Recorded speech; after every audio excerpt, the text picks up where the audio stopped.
Hello. Hi. We're So, both a little nervous because the software, just to fill you in, listener, the software we use for this changes its format every frickin' day. And the new thing now is it's telling us we're going live, but I'm really quite sure it wouldn't know where to go live to. But we're right. just both a little bit uneasy that we're maybe accidentally broadcasting like live in Pakistan or something without our knowledge. So that's Not if we our seem a target market, little weird, that's right? why. A little shy. I bet we'll get over it rather quickly. Yeah. So, I brought an idea to you today based on maybe last decades of work, but last couple of months of new client work and prospects coming in. And, you know, eventually, well, let me ask you this first. So, the premise that I want to talk about is how brands and or agencies can best work with organizations like yours or mine. So Okay. what are the like tips and tricks? What are the because there are some no-nos. There are Yeah. some like red flags or approaches that are going to get not the results maybe they think they're getting. And I want to frame it And even this more is brand specifically. specific, not agencies, because I have thoughts about how, like, if there's an Both. agency that's, oh, both. Okay. Both, because Okay. there's probably a little bit of a different entry point and then some Mm-hmm. overlap. But here's my working theory, and I want your opinion on this. So, for the longest time, and still, we envision ourselves as a consultancy or an agency, experts that have the full service experience, offer the full service, like soup to nuts. And we designate that as five different pillars of our work. Discovery, which is discovery with the client. What do they Mm-hmm. need? What do they want? What are the outcomes? Building a strategy is the second element. Designing the project campaign is third step. Fourth is management execution. Fifth, reporting. It's a very high level. What we're finding more and more these days is, especially from the agency side, so that might be a good place to distinguish, but even often from the brand side, their clients are coming to us not caring about discovery, no time for strategy, just like let's execute. And so we're jumping on a moving train, which we are fine doing. But my point in all of this, in teasing it out with you, is that there is still so much strategy in the execution that needs to be surfaced, addressed, uh, pinned down, chased. So let me pause and just say, I saw you nodding, but I want to Yeah, hear, because it just is came that your up this experience? morning. I find that to be more of an issue with agencies Mm, than with brands. okay. Yeah. Um, So it's a distinction there. yeah. So we were meeting with an agency today about 20 they're in 2027 planning for one of their clients, and they kind of started by apologize, like, we know it's so early and this Mm, is probably crazy, but like, is it okay to pull you in and brainstorm and talk about what it could be, because we want to make sure we do it right. And I was like, I love you so much. right. Thank you. We would so rather be pulled in now and talk about it, because so often when working with agencies, what tends to happen is they think they can do influencer. They are not an influencer marketing agency. They might be PR, they might be media buying, they might be digital, whatever. Hmm. They feel Some quite other sure thing. they can handle influencer. They have a signed engagement with their client. They figure out what the influencer component should be. They sit around in a room, they brainstorm it, they like plot out all the various elements of it. The client gets super excited, gives them the go ahead. They start trying to execute and they realize it's impossible. And they came Mm, up with this idea that's like completely ludicrous. not viable. And Yeah. then they give us a call and they say, here's this thing. The content has to be live in 4 weeks. Find And us a we need, unicorn. we need 200 llama owners in Idaho. like, What do you mean that's not going to work? Yes. and so I guess that's one thing. Are we listing things? Like, one thing Right. that I find, whether it's brand or agent, it happens more with agencies that they screw the pooch on it. But like, I think with any type of client, I would say a big mistake is not bringing us in Mm, early enough, because yeah. plans are always better when we have some time to like Yes. get to know you, like ideate, come up with like Ooh, all the so options. here's what I'm pulling out of that too is brands or agencies like familiarize or normalize that you might hear things you didn't expect from us. You might get information that blows your mind or blows your plans. Wouldn't you want more time than not to then go back to your client or your team or your stakeholders and be like, it turns out it's not a good idea to create scripts for the influencers or whatever it might be, Right, right? So right, just plan on if you're coming to us for expertise, we're going to give you expertise. What does that mean to your timeline? What does that mean to your approval layer? right. All of that. The other thing that you're bringing up for me, so one of the pieces that flagged this as a topic for me was an agency coming to us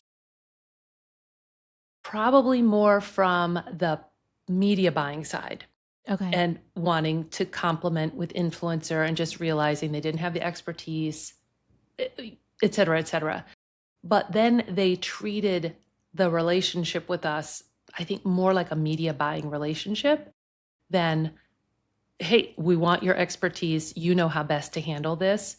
Mm-hmm. And I'll give you a very specific example. So that's a learning, like whatever your come from is, maybe the reason you're reaching out is because you don't have the influencer come from. So what don't you know that you could be asking? I'm certainly never shy of to answer or to tell people what they don't know and need to Yeah. know.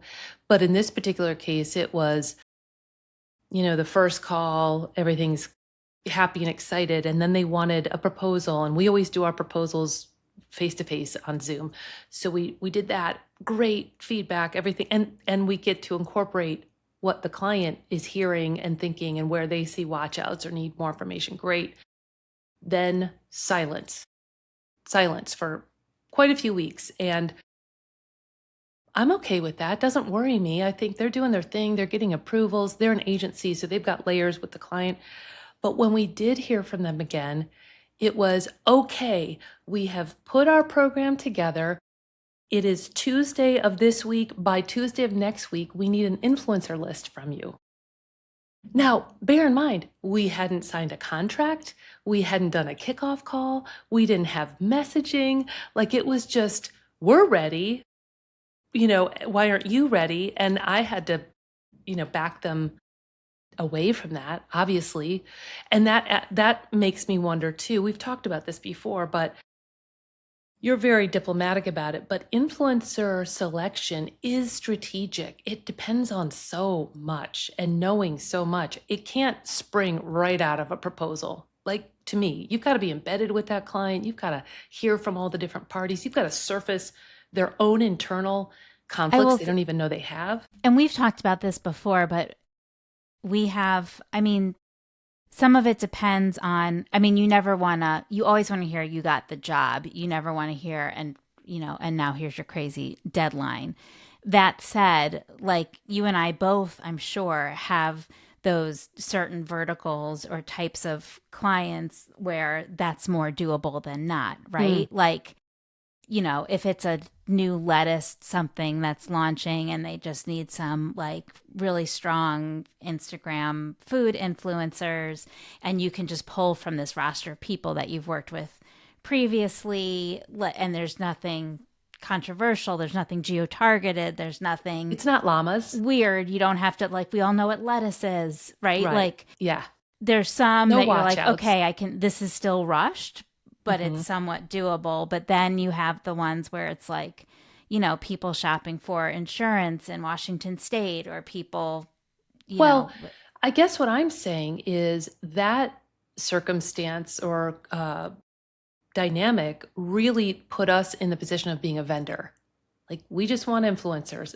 I'm telling yeah, you, come to the like, influencer store and put them in your yes, shopping cart. Yeah. right. And what I'm saying is we didn't have a contract with them. So they wanted expected influencer recommendations before awarding us the business. Right. And I, We had that conversation today with the same client that there's they are an agency, as I mentioned. They're doing this 2027 planning. They think that their client is going to want to see the influencers before they sign on the dotted line. And so we had this whole conversation of like, we totally get that. And that's kind of the eternal struggle here. Right. So It's a conundrum. luckily they came to us early enough that it was like this pleasant conversation. Like, let's figure Yes. this out together.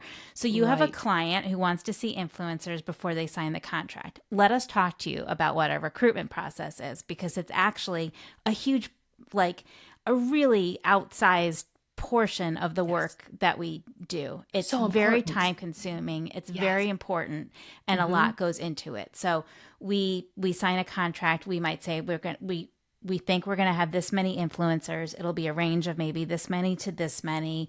We're going to look for some people who fit this demographic, and maybe we'll pull in a credentialed expert because a doctor's voice might be nice here. It's a year-long program. We'd like them each to do 3 to 4 posts throughout the year. We want to leave some money available for events or whatever the thing is. This is what that will cost you for the year. You say that looks great.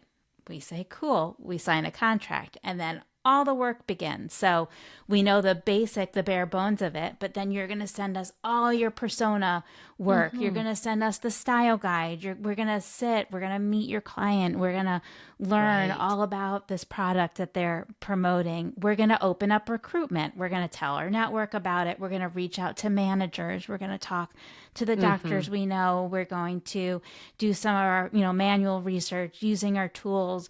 We're going to get applications in, and then we're going to vet all of them. Yeah. Make sure and we're going to pull in information along the way about what's not working. And we're going to tweak it as we go, and you've often said too, the quicksand is these clients who believe they want the influencer profiles ahead of time. Then they fall in love with them. And you're like, this was a sample. This is not who we're going to necessarily go with. We don't know their pricing. Chicken, egg, what are we providing first? You've got a layer of agency in there to help you tell that story and manage expectations.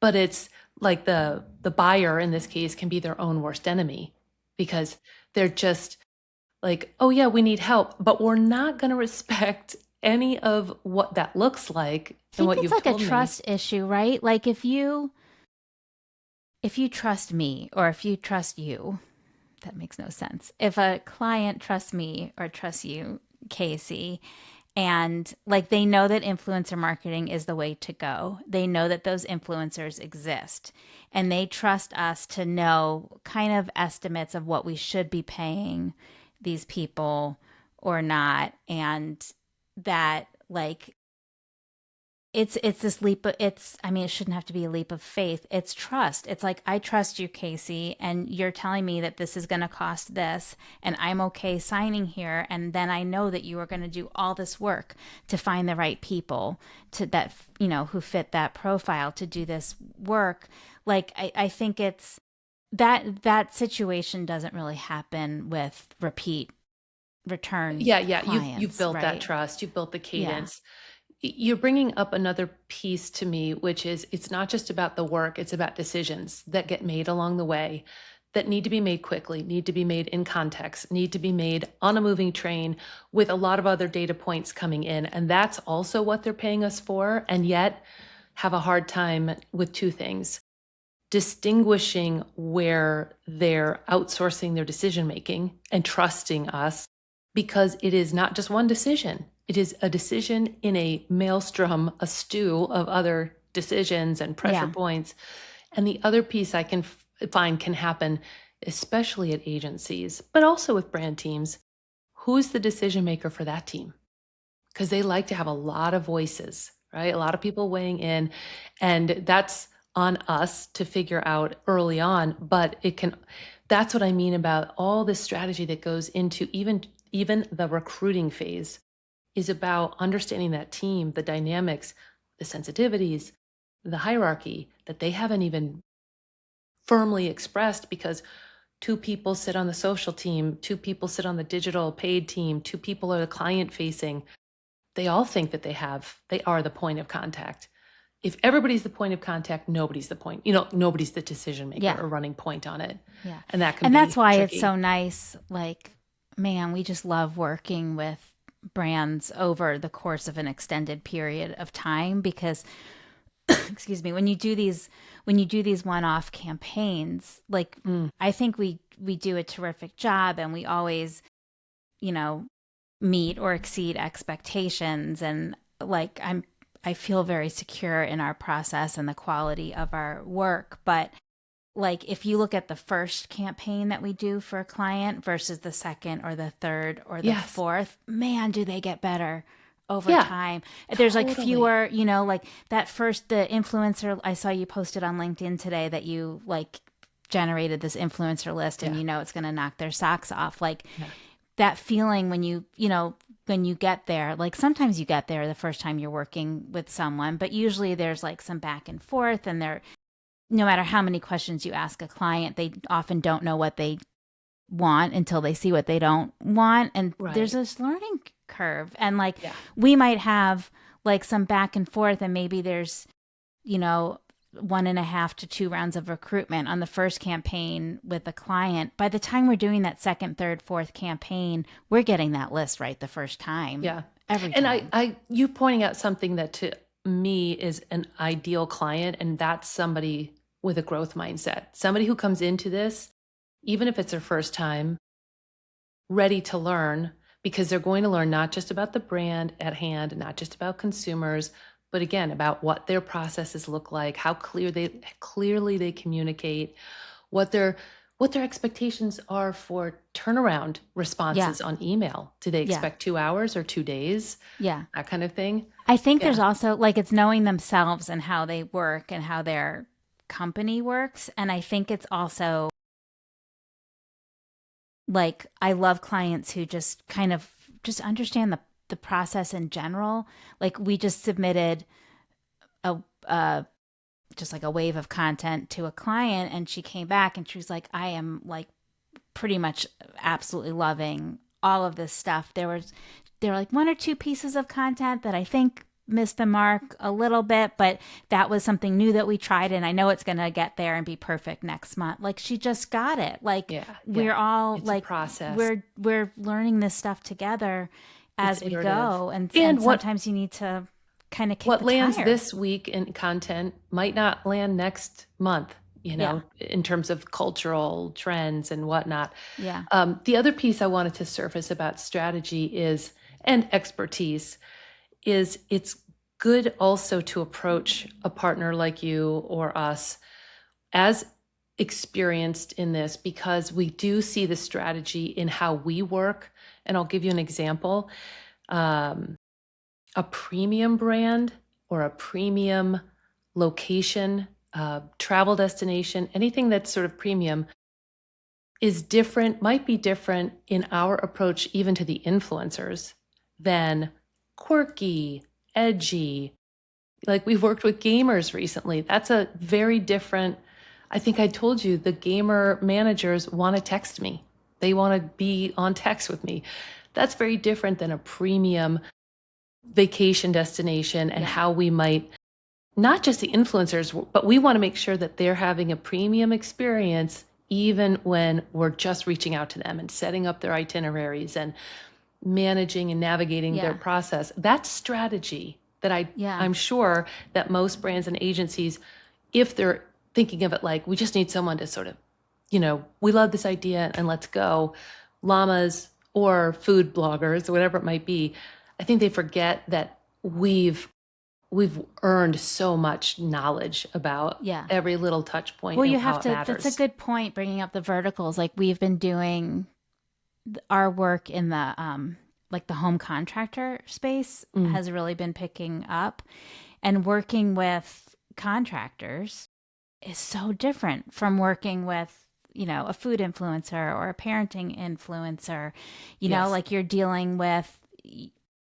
you have to, if you're outsourcing that, your agency has to know like what PPE is. Like they need to have, head protection and goggles and proper gloves on, and like they're going to be on a work site, and is it safe for them to show this on the roof or not? And Right. like we've gotten, I can't remember if I've shared this story here or not, but like the first time we worked with contractors, we always ask our influencers to give us their video concept before they do any work, just so we can make sure we're aligned before some Sure. serious time is spent. Yep. And we got a photo of a piece of legal pad paper with the concept written out in pencil on the legal pad. I mean, it works. It wasn't a stone tablet. Yeah, but Right. yeah, I think that's, I mean, and we all, that's why nuances. we often say like we are very comfortable with anything in the B2C space, but we don't really work in the luxury space because I do think it's its own separate thing, and I know myself well enough to know that like our team would probably have a misstep because that's just not a category we do a lot. That you're fluent Like the timing in. on those campaigns are different because like those high fashion luxury influencers have a stylist and a photographer, and they have to get everything scheduled. It's not someone just sitting in their own house making Right. a piece of content. So like that impacts the timeline. Like if I didn't know that was required, you're going to end up with a timeline that doesn't work because Totally off you kilter. won't have scheduled enough time. And to your point about verticals, we've even done adjacent verticals, snack fluencers versus mom family talking about food. And strangely, the mom influencers are sometimes a little harder to work with because they're so diligent, because they're so like, how do I upload this, get this to you? Like they're out people pleasing all the time. Like, I want to make sure I do this exactly right. And we're like, oh, they need maybe a little bit more support, or they're just more conscientious about Yeah. how they're It's looking all at different. Or every like layer. I'm thinking about exclusivity. Like when we have a client Forget it. come to us Yep. and they want to work with retail specific influencers, Hmm. like you are not working with a Costco or a Target influencer and having any kind of exclusivity. Right. Right? And Oh, if God. you like Yes. that's like there's just all these like nuances that we have to know. And we're running into that too. It's not just exclusivity. We can manage that, but it's if the brand approval process is sticky, then you think about like if there's exclusivity on 2 weeks before and 2 weeks after something goes live. It's like the yodeler on The Price is Right. Like that window keeps moving I and like that. moving, It's one of you my know? favorite Price is Right games. Right, right. Yeah. Little flashback. But yeah, like that's a sentiment problem. It's a reputational problem to not be aware that the influencers are impacted by the nuances on the brand side.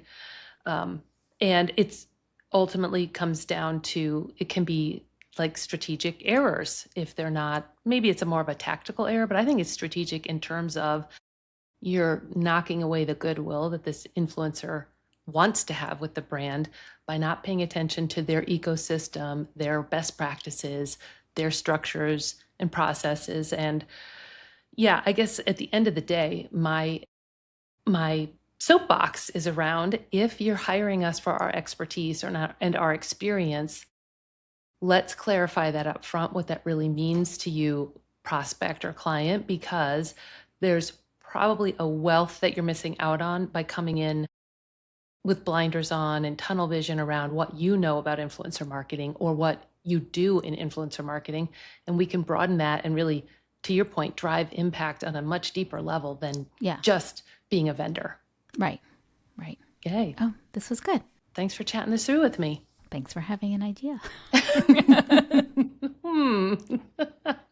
That one, is that clip going to go into your promo of it? Like, Casey had an idea. Casey had an idea. It happens. 100%. Okay. More next week. See you then.